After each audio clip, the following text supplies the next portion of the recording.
रुक जा प्रेरणा, रुक जा, बोल रही हूँ रुक जा वरना बहुत पीटेगी। क्यों मैडम, क्या हुआ? अगर हिम्मत है तो मुझे पकड़ कर दिखा। कुछ ही देर बाद रसिका ने प्रेरणा को पकड़ लिया और फिर दोनों सहेलियां खिलखिलाकर हंसने लगी। ये दोनों बड़ी पक्की सहेलियां थीं और दोनों का कॉलेज और कोर्स भी सेम ही था। इसके अलावा स्वभाव से भी दोनों एक जैसी ही थी। हालांकि इन सब चीजों के बावजूद दोनों में एक बहुत बड़ा अंतर था। रसिका बहुत पैसे वाले घर से थी। उसके पिता की शहर में कई फैक्ट्रियां थीं, जबकि प्रेरणा के पिता एक मामूली किसान थे। पर पढ़ाई में बहुत अच्छी होने की वजह से प्रेरणा को स्कॉलरशिप मिल गई थी, जिसकी मदद से वो भी रसिका के साथ इतने बढ़िया कॉलेज में पढ़ रही थी। फिर एक दिन कॉलेज में क्या हुआ मैडम, किस सोच में डूबी हैं? अरे तू आ गई पर इतनी लेट, कहाँ बिजी थी? अरे वो मैं बाबा के साथ खेत में काम करवा रही थी तो बस उसी में थोड़ा लेट हो गया। अच्छा चल फिर कोई बात नहीं, कुछ जरूरी बताना है तुझे। हाँ तो बता ना।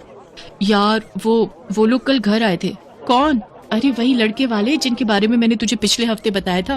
अरे वाह, तो जल्दी बताना, लड़का कौन है, कैसा दिखता है, क्या करता है? डॉक्टर है, वो दो भाई हैं, दोनों ही डॉक्टर हैं। अब बड़े भाई का रिश्ता आया है मेरे लिए। तुझे कैसे लगे डॉक्टर साहब? प्रेरणा की बात सुनकर रसिका मुस्कुरा दी और रसिका की इस मुस्कान को देखकर प्रेरणा फौरन समझ गई कि उसे आकाश पसंद है।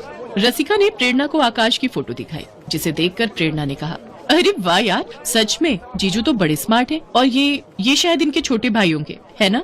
हाँ, विकास नाम है इनका। बढ़िया है।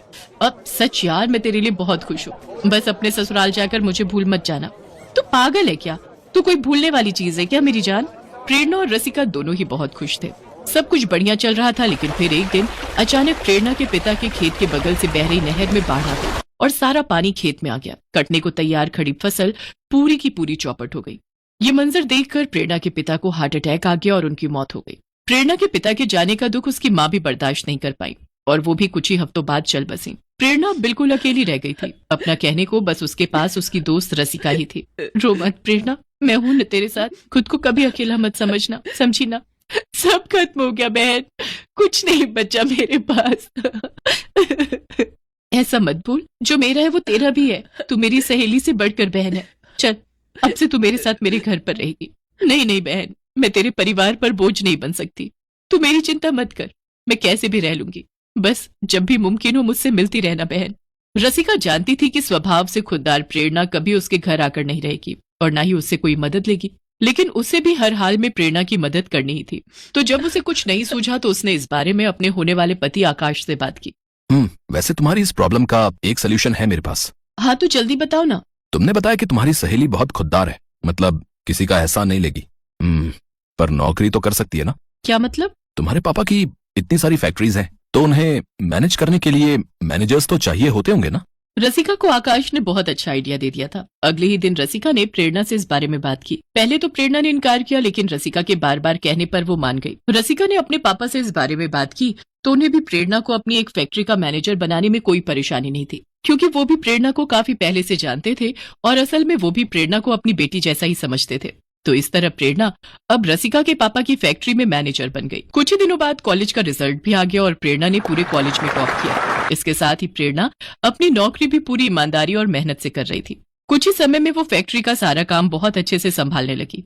अपनी शादी की तैयारियों का हवाला देकर रसिका ने किसी तरह प्रेरणा को उसके साथ उसी के घर में रहने के लिए भी मना लिया। फिर एक दिन, अरे रसिका। हाँ जी पापा। बेटा, ये प्रेरणा तो सच में बहुत होशियार है।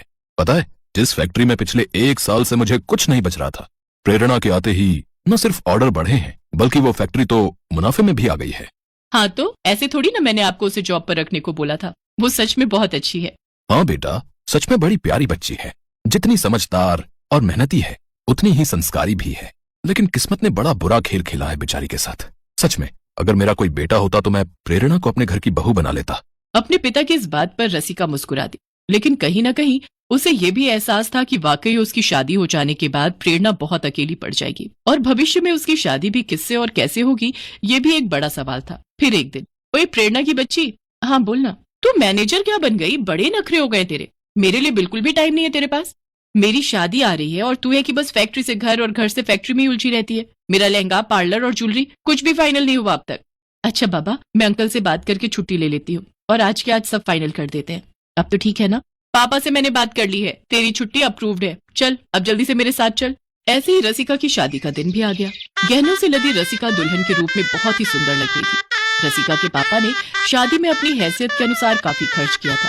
शादी की तैयारियां पूरी थी और दूसरी तरफ जग्गा डाकू भी तैयार था।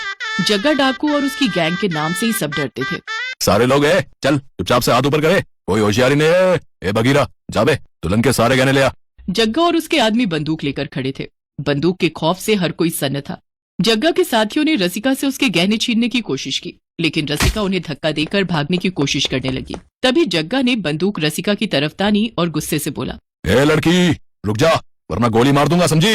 जग्गा ने सिर्फ कोरी धमकी नहीं दी, गहने हाथ से निकलते देख जग्गा ने रसिका को निशाना बनाकर गोली चला भी दी थी। लेकिन तभी ऐन मौके पर प्रेरणा गोली और रसिका के बीच आ गई। गोली लगते ही प्रेरणा जमीन पर गिर पड़ी। लेकिन इसी बीच किसी ने पुलिस को खबर कर दी थी और पुलिस की गाड़ी का सायरन सुनते ही जग्गा डाकू और उसकी गैंग वहां से भाग खड़ी हुई। रसिका तो बच गई, लेकिन अब प्रेरणा की हालत नाजुक थी। उसे फौरन अस्पताल ले जाया गया और काफी देर बाद जाकर उसे होश आया। ये तूने क्या किया पगली? तू ठीक है ना रसिका? मैं तो ठीक हूँ, पर तू बीच में क्यों आई? तू मेरी बहन है रसिका, मैं तुझे कुछ कैसे होने देती। उसके बाद रसिका का पति आकाश वहां आया। क्यों साली साहिबा, कैसी हैं अब आप? कोई दिक्कत तो नहीं? जी डॉक्टर साहब, सब ठीक है। थैंक्स मेरा इलाज करने के लिए। थैंक्स बोलना है तो मुझे नहीं, इससे बोलिए, क्योंकि आपका ट्रीटमेंट मैंने नहीं, इसने किया है। इतना बोलकर आकाश ने अपने छोटे भाई विकास की तरफ इशारा कर दिया, जो वहीं पर खड़ा था और प्रेरणा को बस देखे जा रहा था। प्रेरणा भी विकास से कुछ न कह सकी और बस उसे देखती ही रह गई। लेकिन इन दोनों के बीच की एक खामोशी रसिका ने पढ़ ली और फिर कुछ दिनों के बाद, अरे रसिका, ये सब क्या है? इतना सारा सामान ये किसके लिए लाई है? अपनी होने वाली देवरानी के लिए। अच्छा, तो विकास जी का रिश्ता तय हो गया, अच्छी बात है। कौन है लड़की? यही है, आजा तुझे फोटो दिखाती हूँ। इतना कहकर रसिका ने प्रेरणा की फोटो उसके हाथ में थमा दी, जिसे देखकर प्रेरणा की आंखों से आंसू बहने लगे।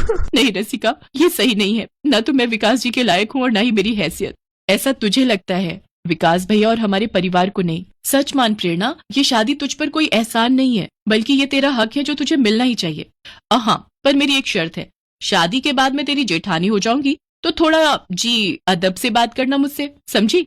रसिका की बात सुनकर प्रेरणा मुस्कुरा दी। अब सब ठीक होने वाला था। दोनों सहेलियों से बहन बनने के बाद अब जेठानी देवरानी बनकर हमेशा एक दूसरे के साथ और खुश रहने वाली।